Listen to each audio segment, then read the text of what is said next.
गंगा दशहरा पर्व 2026 में 25 मई दिन सोमवार को मनाया जाएगा। ऐसा माना जाता है कि इस दिन गंगा मैया स्वर्ग से पृथ्वी पर अवतरित हुई थी। तो इस दिन गंगा स्नान करने का, दान, जप और पूजा करने का बहुत महत्व बताया गया है। तो फ्रेंड्स, आज की इस वीडियो में हम जानेंगे कि गंगा दशहरा का पूजन आप घर पे किस प्रकार से कर सकते हैं। तो सुबह सवेरे स्नान करें, गंगा जल से स्नान करें। उसके बाद में जहाँ भी पूजा करनी है वहाँ पे चौकी लगाएं और इस दिन हमें भगवान भोलेनाथ का भी पूजन करना है। अगर आपके पास शिवलिंग है तो उनका अभिषेक आप जरूर करें। शिवलिंग नहीं है तो मिट्टी से पार्थिव शिवलिंग बना करके भी आप अभिषेक करा सकते हैं। तो इस तरीके से आप शिवलिंग का कच्चे दूध से, पंचामृत आदि से अभिषेक करा दें। और इसी के साथ में हम गंगा मैया की भी स्थापना करेंगे। तो एक परात में या कोई भी शुद्ध बर्तन हो ना, उसमें स्वास्तिक बनाएं और उसके अंदर पहले आप गंगा जल डालें, फिर उसे जल से भर दें।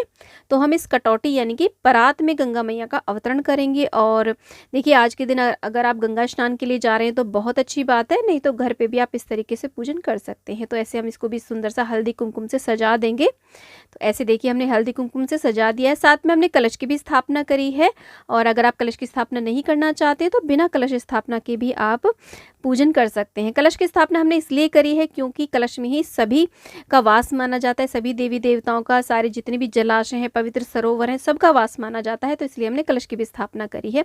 इसके बाद में सभी को हम चंदन से तिलक करेंगे। गंगा मैया की अगर आपके पास कोई फोटो है, मूर्ति है, तस्वीर है तो उन्हें भी पूजा में विराजमान करें। गंगा मैया को, पार्वती मैया को हमने सिंदूर अर्पित किया है।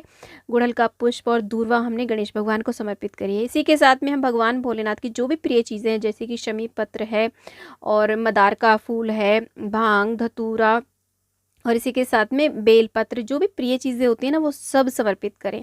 आज के दिन भगवान भोलेनाथ का भी पूजन किया जाता है। हमने यहाँ पे शिव परिवार इसीलिए विराजमान किया है। तो हमने यहाँ पे बेलपत्र, भस्म आदि सब कुछ समर्पित कर दिया है।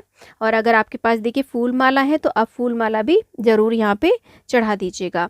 और गंगा मैया को लाल रंग का फूल आप चढ़ा दें इस तरीके से। और सभी को वस्त्र रूपी कलावा और जनेऊ आदि जो भी आपके पास हो वो आप समर्पित कर दीजिएगा। साथ में वरुण कलश देव का भी हम ऐसे पूजन करेंगे। तो इस तरीके से हमें गंगा दशहरे के दिन पूजन करना होता है। साथ साथ में आज के दिन देखिए जल का दान करना बहुत ही विशेष माना जाता है। तो आप जल के भंडारे कर सकते हैं, शरबत आदि बांट सकते हैं। और अगर आप गंगा स्नान के लिए जा रहे हैं तो ये सारी पूजा इसी प्रकार से आप वहाँ पे भी जाके पूजा कर सकते हैं। आप गंगा मैया का जब हम पूजन करेंगे तो कच्चा दूध चढ़ाएंगे, हल्दी, कुमकुम, अक्षत आदि अर्पित करेंगे। साथ में थोड़े से काले तिल आप यहाँ पे चढ़ा दीजिएगा और फूल हो तो फूल चढ़ा दीजिएगा। तो इस तरीके से हमने गंगा मैया का पूजन कर लिया। साथ में हम 10 दीपकों का दान करते हैं क्योंकि दशहरे का दिन है तो 10 अंक का बहुत महत्व होता है। तो ऐसे आप दिए बना करके, कुछ दिए तो गंगा मैया में तैरा दीजिएगा, कुछ दिए साइड में ऐसे रख दीजिएगा। साथ में गंगा मैया को सुहाग का सामान समर्पित किया जाता है। साड़ी चढ़ाई जाती है, चुन्नी चढ़ाई जाती है, तो वो चढ़ा दीजिएगा। भोग प्रसाद में आप कोई भी फल, मेवा, मिठाई का भोग आप लगा सकते हैं। जो भी पूड़ी पकवान आपने बनाए हो वो चढ़ा दें। गुड़ और नारियल का भोग लगा सकते हैं। इस तरीके से एक नारियल आप समर्पित कर सकते हैं। और साथ में कुछ दक्षिणा गंगा मैया में ऐसे समर्पित कर दें। जौ भी आप इसमें बो सकते हैं, यानी कि जौ भी चढ़ाए जाते हैं गंगा मैया में। साथ में कुछ दक्षिणा रख देंगे पूजा में रही कमियों को दूर करने के लिए। इसके बाद में हम आरती शुरू करेंगे। तो सबसे पहले गौरी गणेश की आरती कर ले, भगवान भोलेनाथ की आरती करें, गंगा मैया की आरती कर ले। देखिए, गंगा दशहरा के दिन जगह जगह गंगा के तट पे मेलों का आयोजन होता है। तो अगर आप गंगा स्नान के लिए जा पा रहे हैं तो बहुत अच्छी बात है, क्योंकि आज के दिन गंगा स्नान का बहुत ज़्यादा महत्व होता है। नहीं तो कोई बात नहीं, नहाने के जल में आप गंगा जल मिक्स करके हर हर गंगे का जाप करते हुए स्नान कर सकते हैं। आज के दिन ओम नमः शिवाय का जाप करें। हो सके तो किसी शिव मंदिर में जा करके शिवलिंग का अभिषेक करके आएँ। साथ में ओम श्री गंगाए नमः मंत्र का जाप कर सकते हैं। दान पुण्य करें, जल दान करें, ज़्यादा से ज़्यादा वस्त्र, अन्न और रसदार जो फल होते हैं उनका दान करें। दीपदान करें, गंगा आरती करें। अपने पितरों का ध्यान तर्पण अवश्य कर लें, क्योंकि गंगा जी का जो अवतरण हुआ था वो पितरों को तारने के लिए ही हुआ था। देखिए, पूजा के बाद में अब इस चौकी का विसर्जन हमें कब करना है। जब हम पूजा कर लेंगे तो जो भी हमने यहाँ पे भोग लगाया है उसको सभी में प्रसाद के रूप में बांट देंगे। जो भी सुहाग की सामग्री है आप सुहागिन महिलाओं में बांट दें। साथ में ये जो जल है, इस जल को आप पौधों में, गमलों में, किसी क्यारी में सींच सकते हैं। दिए आदि का आप फूल पत्तियों का विसर्जन कर सकते हैं।